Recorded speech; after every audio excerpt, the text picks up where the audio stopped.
Hey, how's it going guys, and welcome back. Today we're going to be continuing with the 100% walkthrough guide of Death's Gambit. So today's going to be a very short episode as we're going to be covering the remaining of the Central Sanctuary. In this episode we're only going to be covering anything to the right of the Central Sanctuary. The stuff to the left just fitted in better with the previous episode as we was going in that direction. So let's just jump straight into it. We're going to head off here to the right in the upper section, and you'll notice there's an item here above the traps, which we'll come back to later. So be very careful, these traps will fall from the ceiling, try not to get hit by those. When you get to the end, climb up this ladder and pull this lever. That will unlock a pathway down here at the bottom. Once you jump down here, you activate a little bit of a sequence, and this is going to introduce the next boss for this area, which will be taken on at the end of this episode.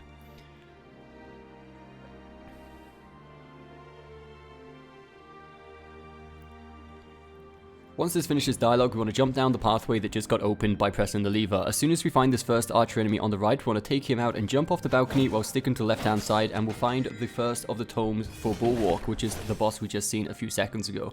Once we jump down here, we want to climb up this ladder, and to the left, halfway up, we'll find a small cave we can enter.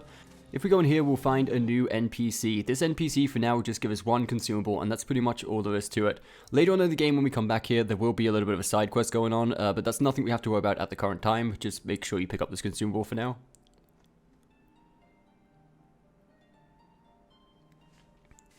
Once we're finished chatting with him, we want to exit the cave out the left-hand side, and here we'll find the second tome for Bulwark. Exit the gate, jump across the ladder, climb all the way to the top, and you'll notice this pathway with all the poison mushrooms. You want to go to the end and open up another gate, and you'll notice this is a shortcut all the way back to the Central Sanctuary.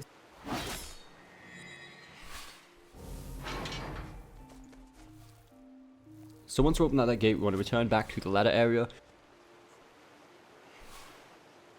At the bottom of this first ladder, we'll be able to find the male NPC we saved from the Obsidian Plains. This is going to be the NPC that teaches us the abilities with the greatsword and the hammers. So from this platform, we want to jump across to the right, stick into the right wall as much as possible. We'll be able to find the Spell Blade, which is a very good weapon if you're going for the intellect build. Once you grab that, jump down to the bottom. Be careful with this small ambush here from the enemies that wake up from the flower field. Once we're taking them out, there's nothing actually over here to the right, but I do want to show you guys this just so you know and have a rough mental idea of where everything is. If we come down here, we'd find the Dark Waterfalls, which we have no interest in at the current time. If we continue a bit further right, we'll notice we're back at the ladder area where we jumped through the cave. Like I said, there's nothing else over here we need to grab at the current time. It's simply so we can have a bit of a mental note and a bit better awareness of exactly where everything is on this map. So once we've done that, we want to cross over the flower fields to the left, and we'll find a Crystal Lizard, which as usual will drop us 5 Soulstone, which can be used for weapon upgrades. Once taking him out, continue a bit further left, and we're going to find another one of these Gold Drake Knights, which can be a little bit of a nightmare. Just try to parry them if you can. With these low levels, your best chance of defeating them is just going for the parries and then getting the critical attacks in. Once they start flying, the fight becomes a lot easier as they have less attacks and they lose the most annoying attack they had.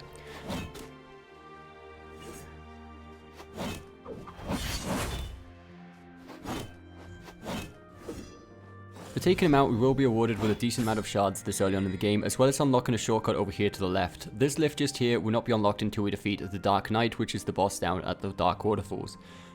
Here we can also see a rabbit, which considering how many Easter eggs are in this game, I wouldn't be surprised if it was a reference to Alice in Wonderland.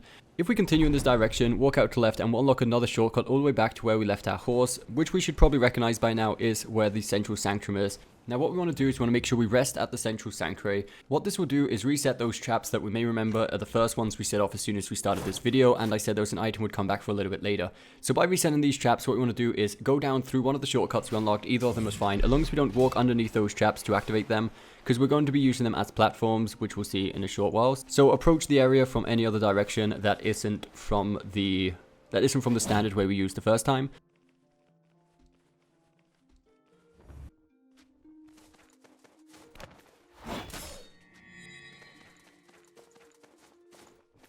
As we can see here, the traps are respawned at the top, so climb up the ladder and jump across. Just make sure you don't swing your sword, if not they will cut down. And of course you will find the final item, which is going to be the Aldrin Greatsword +2.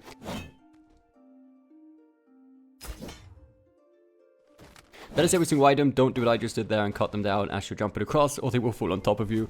Now we are ready for the boss fight of this area, which is going to be the Bulwark of Aldrin. For the first stage of this fight, just simply roll in every time you go to that third swipe to get time to make sure you get an attack in. Be very careful of his lightning poke attack, which is his most devastating. When the lightning strike's going to come down, just try to get behind him and get some damage in while he's casting that, as he won't be able to do physical attacks at the same time as casting.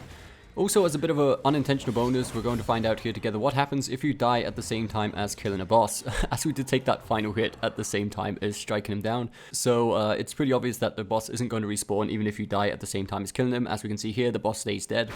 Also, another thing to note, if you talk to the corpse of this boss, other than just being able to do the heroic rematch, you can also learn 2 abilities. If you're using the longsword, I would very much recommend learning Stormcaller. It's a very powerful attack if you decided to start off with the Sentinel class. It takes a while to cast and it's pretty expensive. It's got quite a long cooldown, but it's definitely worth it.